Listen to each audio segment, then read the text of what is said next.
ask you a question. Have you ever been at a point in your life where you're stuck? Where you're just stuck? It's like you stepped on crazy glue and for all of your might you just can't get out of that spot. And I imagine most of you have. I certainly have. That time for me was 7 years ago. How do I know? Because it was 2 years before I joined Toastmasters. I was working for the Ministry of Revenue doing tax accounting. Now, if you hadn't fallen asleep before, you might fall asleep now, just at the mere mention of that. That's how I felt. I was so bored. I've been doing this for 10 years, and really, it wasn't doing anything for me anymore. I'm not even really sure how I stumbled into that as a career, but I did. And I was doing quite well at it, but it just wasn't doing anything for me. And I was stuck. And month after month, and eventually year after year would pass by, and I kept thinking, I gotta get myself out of here. But I had no idea where to go or what to do. I felt like I was at the bottom of a deep well, looking straight up, and the walls completely sheer. I couldn't get up, but I could see the sun. I knew there was a way out, I just didn't know how to get there. Funny thing would happen. On a particular Tuesday, I'm in my office, it's 11 o'clock, and there's a knock. Who is it? It's Josette. Come on in, what's up? I'm going to Toastmasters. You want to come? Now, I didn't know what Toastmasters was. Never heard of it. At all. I mean, I thought, making toast? Light, brown, bagel? I don't know. I had no idea. But I did what I always do in a situation like that. I came up with an excuse. Kind of busy, got a lot of stuff to do, not a lot of time. Next time. For sure, next time. Off she went. And I stayed in my stuck place. The next week came. There was a knock at the door. It was Tuesday. It was 11 o'clock. It was Josette. Hi Josette, what's up? I'm going to Toastmasters. You want to come? Kind of busy today, but you know, check with me next week. For sure next week I'm in. I'm in. Now, I kid you not, and God bless this woman. 2 years. 2 years. Every Tuesday. Phil, heading to Toastmasters. You want to come?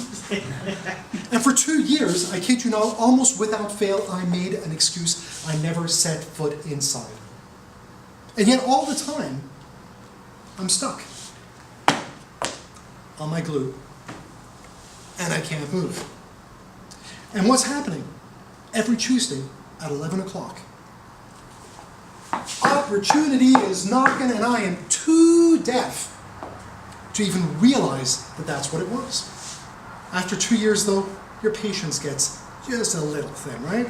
I mean, you've asked, I've answered, can we move on? Not with Josette. There is no moving on. If you want to talk about tenacious, that woman is tenacious.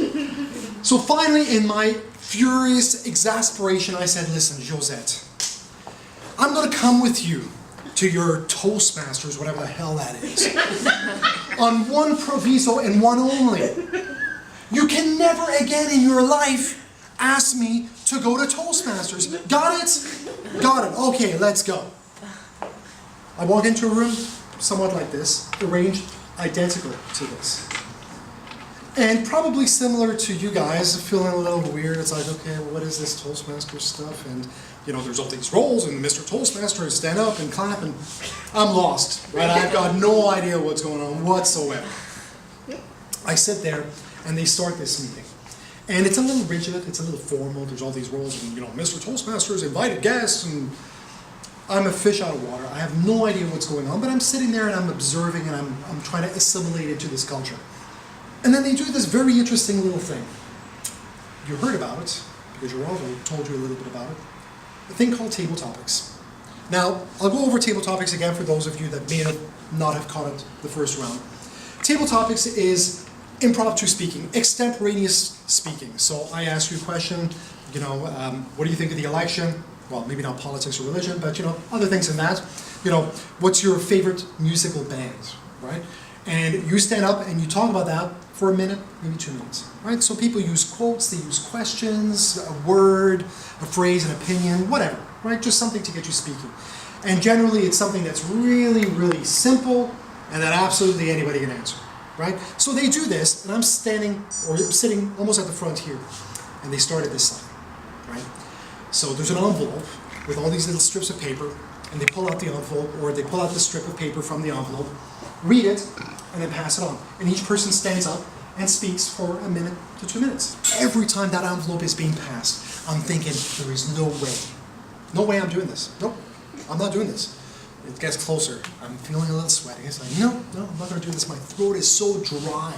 My hands are so wet. Like I'm wet in the wrong places and dry in the right places.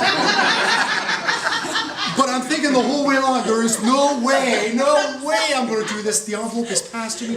Before my brain can communicate with my mouth, I'm standing up. Right? And like, okay, now I got to go. My stomach is just butterflies. Right? I'm sweating, I'm dry. I have no idea what the question was. All I know is that I lasted about 30 seconds, right? Which isn't good for a guy. So here I am, right? 30 seconds into this thing. I've said everything I can. I'm going to grab my seat, and the most amazing thing happens. The whole room is applauding me, and I'm thinking like, you're applauding that? Like really? That was terrible, that was awful. I couldn't even remember what I'd said just right after I had said it. But yet I was getting immediate, instant gratification from all of the people in the room. I was getting support. Everybody in the room was saying, hey Phil, it's okay, it's your first time, you're good. You went up, you spoke, you did something. And they applaud you and they congratulate you. And you know what, that internalizes. You feel good.